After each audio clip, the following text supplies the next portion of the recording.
ಗಂಡ ನಿಮ್ಮ ಮಾತನ್ನು ಕೇಳದೇ ಇದ್ದರೆ, ಸದಾ ಕುಡಿತದ ಚಟಕ್ಕೆ ದಾಸನಾಗುತ್ತಿದ್ದರೆ, ಅಥವಾ ಪರಸ್ತ್ರೀ ಸಹವಾಸ ಮಾಡಿ ಮನೆಯ ಕಷ್ಟಕ್ಕೆ ಆಗದೆ ಪ್ರತಿದಿನ ದುಡಿದ ಸಂಬಳವೆಲ್ಲನೂ ಕೆಟ್ಟ ಚಟಕ್ಕೆ ಉಪಯೋಗಿಸುತ್ತಿದ್ದರೆ, ಒಟ್ಟಿನಲ್ಲಿ ನಿಮ್ಮ ಮಾತಿಗೆ ಬೆಲೆ ಕೊಡದೆ ಅವನ ಇಷ್ಟ ಬಂದಂಗೆ ಇದ್ದು ಸಾಂಸಾರಿಕ ಜೀವನಗಳು ಹಾಳಾಗ್ತಿದ್ರೆ, ಈ ಒಂದು ಸಣ್ಣ ಪರಿಹಾರ ತಂತ್ರ ನಿಮಗಾಗಿ ಪಂಡಿತರು ದೈವಜ್ಞರು ಆದ ಶಿವಾನಂದ ಗುರುಗಳು ತಿಳಿಸಿದ್ದಾರೆ.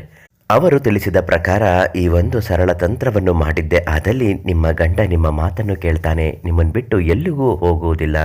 ನೀವು ಅಂದರೆ ಅವನು ತುಂಬ ಇಷ್ಟಪಡುತ್ತಾನೆ. ಅಂತಹ ಒಂದು ಸರಳ ತಂತ್ರವನ್ನು ಇವತ್ತಿನ ವಿಡಿಯೋದಲ್ಲಿ ತಿಳಿಸ್ಕೊಡ್ತೀವಿ. ನಿಮ್ಮ ಜೀವನದಲ್ಲಿ ಇಂತಹ ಏನೇ ಸಮಸ್ಯೆಗಳಿದ್ದರೂ ಪರಿಹಾರಕ್ಕಾಗಿ ಶಿವಾನಂದ ಗುರುಗಳು ಅವರಿಗೊಂದು ಫೋನ್ ಮಾಡಿ. ಸಾಕಷ್ಟು ಬಾರಿ ಮನೆ ಅಂದ ಮೇಲೆ ಇಂತಹ ಸಮಸ್ಯೆಗಳು ಇದ್ದೇ ಇರುತ್ತದೆ.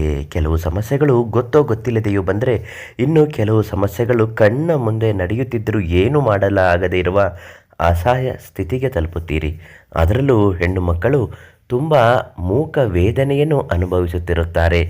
ಯಾರಿಗೂ ಹೇಳಿಕೊಳ್ಳಲು ಸಾಧ್ಯವಾಗುವುದೇ ಇಲ್ಲ.